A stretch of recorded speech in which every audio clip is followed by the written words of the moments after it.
Teman-teman sekalian, agama yang sedang Anda anut ini bukan agama sembarangan, bukan buatan manusia.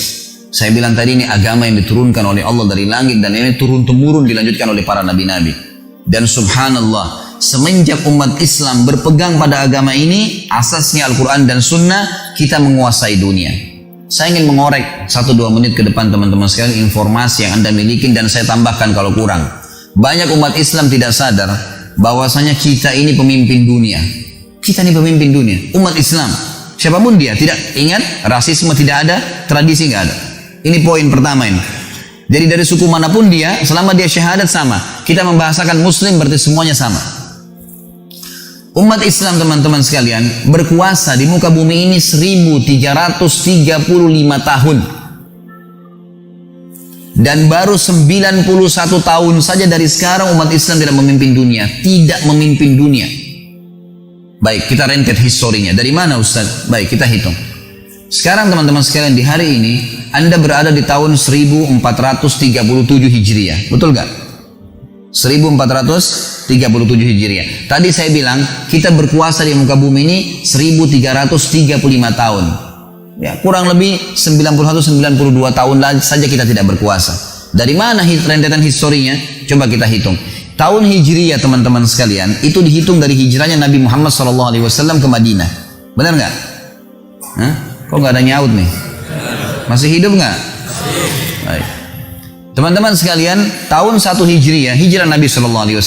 Dan itu pertama sekali Nabi SAW mendirikan negara Islam di Madinah. Beliau Nabi dan rajahnya, penerap hukum Allah Subhanahu Wa Taala. Kita tahu Nabi SAW cirinya Nabiyyin Ummi. Nabi yang buta, nggak bisa baca, nggak bisa nulis. Yang diterapkan adalah Al-Quran dan sunnahnya. Sunnah beliau SAW. Sampai tahun 11 Hijriah, awal tahun 11 Nabi SAW meninggal dunia. Kemudian datang Khalifah Rashidah yang pertama Abu Bakar dari tahun 11 sampai tahun 13. Setelahnya datang Umar bin Khattab dari tahun 13 sampai 23. Dan di zaman Umar bin Khattab ini setengah dunia dikuasai oleh Islam. Karena tahun 14 Hijriah terjadi perang Yarmuk, ekspansi Islam ke wilayah Syam, utara Jazirah Arab, Palestina, Syria, Lebanon dan Yordania dan bagian Asia dari Turki. Serta Amr bin As radhiyallahu anhu ajma'in, sahabat ekspansi juga Islam ke Mesir. Jadi seluruh utara Jazirah Arab itu sudah masuk Islam, masuk juga bagian baratnya Jazirah Arab, Afrika, Mesir, kemudian Afrika Utara, Tunis, Jazair, Maroko, suku Barbar masuk Islam. Di tahun 15 Hijriah, Umar bin Khattab mengutus pasukan lain dipimpin oleh Sa'ad bin Abi Waqqas menuju ke wilayah Persia, wilayah timur Jazirah Arab. Irak, Iran, Afghanistan, sebagian wilayah India, dan juga sebagian besar wilayah Rusia. Ini takluk di tangan kaum muslimin. Dan akhirnya kita tahu, ya, kalau bapak ibu belum tahu maka saya sampaikan, kalau sudah tahu alhamdulillah. 6 orang periwayat hadis kita dari negeri Persia. Bukhari, Muslim, Abu Dawud, Tirmidzi, Ibnu Majah, Nasai. Ya. Ini semuanya dari wilayah Persia, ya. Irak, Iran, Afghanistan semua. Karena ekspansi Islam yang luar biasa sampai ke sana. Jadi di zaman Umar bin Khattab tahun 14 sampai tahun 15 Hijriah terbuktikan mukjizat Nabi Muhammad SAW waktu perang Ahzab. Surah Al-Ahzab surah 33 menjelaskan masalah itu, atau kita kenal dengan perang Khandaq. Pernah satu waktu ada batu yang tidak bisa hancur, maka para sahabat mengatakan, ya Rasulullah coba lihat batu tersebut. Nabi SAW datang, lalu Nabi SAW menghantam dengan keras, ya, dengan kampak beliau. Akhirnya batu tersebut pecah dan mengeluarkan cahaya. Lalu beliau bertakbir, Allahu Akbar. Ya. Kemudian bila hantam yang kedua kali, keluar cahaya lagi, Allahu Akbar, sampai 3 kali. Lalu kata para sahabat, ya Rasulullah, kenapa tadi cahaya itu keluar? Kata Nabi SAW, apakah kalian lihat cahaya itu? Mereka bilang iya. Sesungguhnya Allah menjanjikan, Allah memperlihatkan kepada saya di pukulan pertama, bahwasanya kerajaan Syam, Bizantium, Romawi takluk di tangan umatku. Dan takbir yang kedua, cahaya yang kedua adalah Persia di tangan umatku, dan yang ketiga adalah Yaman di tangan umatku. Dan sekarang terbukti semuanya, gitu kan? Baik, Umar bin Khattab meninggal tahun 23 Hijriah teman-teman sekalian, dipimpin oleh Utsman bin Affan setelahnya. Utsman bin Affan juga mengekspansi Islam, tapi lebih banyak mempertahankan wilayah kaum muslimin dan mengirim dai-dai. Dan perlu Anda tahu secara histori, Indonesia ini dimasukin Islam di zaman Utsman bin Affan. Karena kita punya data-data, ya, beberapa kuburan yang ditemukan di wilayah Aceh yang memang nama-nama ini tidak asing, ya nama-nama ini tidak asing di buku-buku sejarah Islam. Mereka adalah dai-dai Utsman bin Affan yang berkuasa dari tahun 23 Hijriah sampai 37 Hijriah. Datang setelahnya Ali bin Abi Thalib radhiyallahu anhu majma'in, khalifah Rashidah yang keempat, memimpin dari tahun 37 sampai 40 Hijriah. Dan perlu Bapak Ibu tahu, ini masa keemasan Islam, namanya Khulafaur Rasyidin, ya. Perlu kita ketahui Abu Bakar, Umar, Uthman, Ali tidak pernah punya ijazah politik dari Amerika. Bahkan Amerika tidak dikenal pada saat itu. Nggak punya ijazah ya, ekonomi dari Eropa. Tapi bagaimana mereka bisa memimpin? Apakah masuk akal teman-teman sekalian mereka tidak punya cara pengaturan ekonomi yang baik? Tidak punya tatanan masyarakat, pengaturan sosial yang baik? Tidak punya sistem politik yang baik? Ini karena kita tidak paham saja nih. Mereka itu orang-orang Badui dari Mekah. Tapi mereka bisa memimpin dunia pada saat itu. Apakah hanya ekspansi begitu saja? Enggak, saudara. Ada sistem yang sudah Allah turunkan dan ini sebaik-baik sistem. Setelah itu, Khulafaur Rasyidin berdiri dinasti pertama dalam Islam namanya Umayyah. Umayyah ini teman-teman sekalian berdiri dari tahun 41 Hijriah, tepatnya 40 Hijriah, akhir 40 Hijriah sampai 132 Hijriah. Dan wilayah kekuasaan ibu kotanya di negeri Syam. Tepatnya antara Syria dengan Palestina. Kemudian datang setelahnya dinasti Abbasiyah. Dari tahun 132 Hijriah sampai 656 Hijriah. Dan takluk di tangan Mongolia pada saat itu, lalu berdiri dinasti terakhir Islam 670 Hijriah sampai 1335 Hijriah, tepatnya dikenal dengan Turki Utsmaniyah, gitu kan.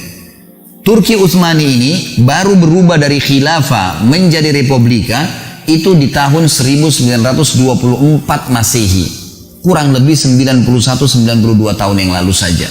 Sebelumnya ya mereka memimpin dunia sebelumnya. Dan subhanallah, begitu Turki ikut-ikutan dengan negara-negara Islam lain, mereka menghapus khilafah di tangan Kemal Atatürk. Nggak ada lagi hukum dengan Al-Quran dan Sunnah. Ini yang membuat kita terlambat lah, ini yang membuat beginilah. Azan diubah, dimunculkan rasisme. Ya, azan itu bahasa Arab, kenapa harus bahasa Arab? Harus diubah jadi bahasa Turki, gitu kan? Semua diubah. Jilbab itu tradisi orang Arab, nggak usah dipakai. Jadi dihapus, dimunculkan rasisme kembali.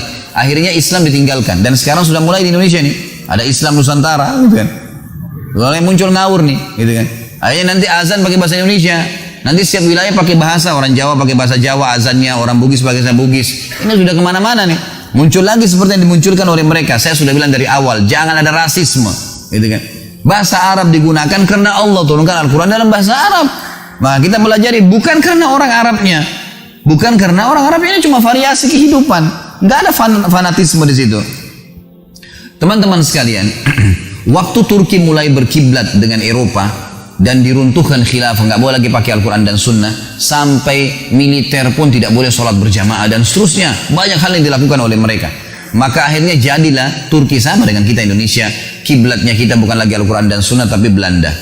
Teman-teman di Malaysia kiblatnya Inggris, teman-teman di Afrika, Mesir, Tunis, Jazair, Maroko, Prancis dan seterusnya. Turki pun berpegang pada Eropa. Runtuh semuanya, habis. Akhirnya terpetak-petaklah umat Islam dengan negara-negara masing-masing, sampai orang Indonesia pun atau orang Malaysia datang ke negaranya lewat perbatasan saja bisa ditembak kalau nggak punya izin. Hilang, muncul rasisme, muncul ya pepetak-petakan, dan ini yang berbahaya. Kata Nabi SAW tadi sudah bilang hal yang kecil, ini yang menghancurkan kalian. Tinggalkan tuh, nggak boleh ada batas antara seorang muslim dengan muslim yang lain. Teman-teman sekalian, saya punya data-data dan ini masih dalam manuskrip. Banyak tulisan-tulisan yang ditulis dan ada di museum Turki, ada di museum Spanyol, banyak tulisan-tulisan ini.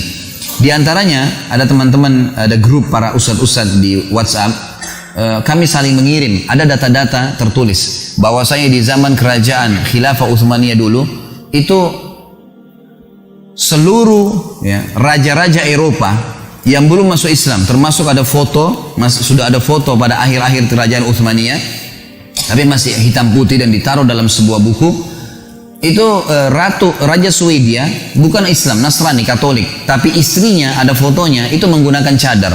Dan hampir semua wanita ya, ratu-ratu Eropa pada saat itu yang belum Islam itu wanitanya pakai cadar.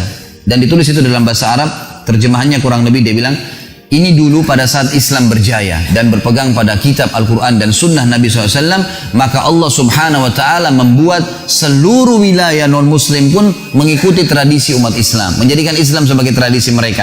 Sampai ratu-ratu mereka pakai cadar, karena ratu-ratu muslimin pakai cadar. Pada saat umat Islam berkuasa, maka mereka menjadikan Islam sebagai contohnya.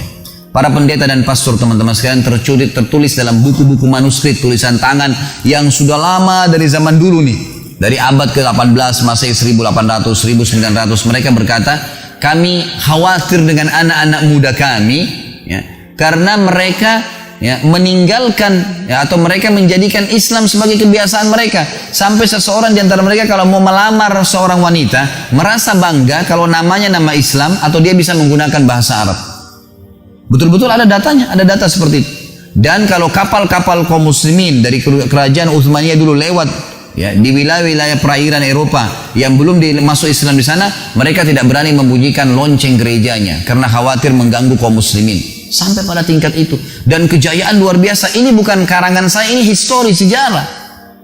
Dari sisi lain teman-teman sekalian, setelah kita meninggalkan Al-Quran dan Sunnah, dan demi Allah tidak ada jalan untuk memuliakan diri kita kembali kecuali kembali kepada wahyu Allah. Apakah masuk akal 1335 tahun kita menguasai dunia secara histori tadi? Kita nggak punya sistem ekonomi yang bagus, kita nggak punya sistem politik yang bagus, kita nggak punya pengaturan tatanan masyarakat yang bagus. Ini pemahaman yang dangkal sekali. Ini bukan main-main. Islam itu lintas negara, lintas suku, lintas bahasa. Tidak ngerti bahasa Arab pun, sholatnya memang bahasa Arab, doanya memang diucapkan dalam bahasa Arab, zikir-zikirnya dalam bahasa Arab. Sama semua, kita punya standarisasi dalam masalah ini. Dari sisi lain teman-teman sekalian, disembunyikan oleh banyak orang-orang non-muslim, dan orang Islam harus tahu masalah ini. Bahwasanya semua teknologi yang ada sekarang, perkembangan yang kita banggakan dari penerangan lampu, dari alat-alat teknologi, kendaraan-kendaraan otomotif sekarang, semuanya teman-teman sekalian dari kaum muslimin. Data-datanya ada. Sampai sekarang manuskrip ada di Spanyol, seperti misalnya orang-orang Eropa pun tahu masalah itu. Sampai ada sekarang mereka buat film yang mengangkat akhirnya itu. Saya lihat beberapa cuplikannya, gitu kan. Saya tidak sarankan tentu Anda khusus nonton film ini, tapi saya sempat lihat cuplikan sedikit saja. Kalau Anda ketik di YouTube, coba tulis ya hal-hal yang tersembunyikan, hal-hal yang disembunyikan dari agama Islam. Ada cuplikan di situ sekitar mungkin durasi 15 menit bagaimana mereka akhirnya mengungkap masalah itu. Teman-teman sekalian, yang paling pertama menemukan teori penerbangan seorang muslim bernama Abbas bin Akhnas. Abbas bin Akhnas masyhur namanya di Eropa. Dulu dia di Spanyol dan ada bukunya. Bahkan dalam buku itu dia menulis teori-teori bagaimana membuat pesawat terbang. Dan dia membuat praktek, dia buat 2 buah sayap dengan tangannya sendiri di zaman itu, gitu kan. Dan dia sempat loncat dari atas gunung sampai mendarat di daratan di bawah, tidak meninggal dunia. Dan teori ini diambil pada saat Spanyol jatuh di tangan kerajaan ya Bizantium Nasrani pada saat itu. Akhirnya umat Islam dihidupkan dari Spanyol. Buku ini diambil terjemahkan oleh 2 ilmuwan dari Inggris, dan akhirnya dicatatlah dalam sejarah manusia mereka menemukan pesawat. Padahal ini jelas faktanya ada. Yang kedua, kita tahu ilmu matematika yang masyhur. Ada yang mereka bisa hapus, ada yang mereka tidak bisa. Ini tidak bisa mereka hapus. Akhirnya mereka cuma mengatakan ilmu al-jabar. Al-jabar dari mana? Nama seseorang muslim dari Spanyol namanya Abdul Jabbar, ahli matematika yang paling masyhur. Sampai sekarang mereka tidak bisa hapus namanya. Ada yang menemukan lampu yang kita tahu Thomas Edison, padahal sebenarnya dia menerjemahkan buku yang ditulis oleh Al-Jaziri, masyhur. Dan teori Al-Jaziri menemukan lampu, menemukan otomotif, menemukan pesawat terbang, menemukan mesin-mesin, dan seterusnya. Dan cukup banyak ilmuwan-ilmuwan muslim yang tidak disebutkan nama-namanya. Belum kita bicara masalah ilmu alam, belum bicara ilmu lautan, mereka sudah pelajarin semua. Dan sampai sekarang teman-teman sekalian di Eropa, yang paling dibanggakan oleh orang-orang Eropa justru peninggalan bangunan kaum muslimin. Seperti di Spanyol, yang paling terkenal jembatan yang dibuat oleh dulu kerajaan Islam, ya bangunan-bangunannya. Sampai sekarang kalau Anda punya kelebihan rezeki, Anda bisa ikut paket umroh sekalian ke Cordova, melihat peninggalan Islam di Spanyol. Luar biasa. Bangunan-bangunan mereka sekarang dibanggakan oleh kerajaan, oleh pemerintahan Spanyol itu sendiri.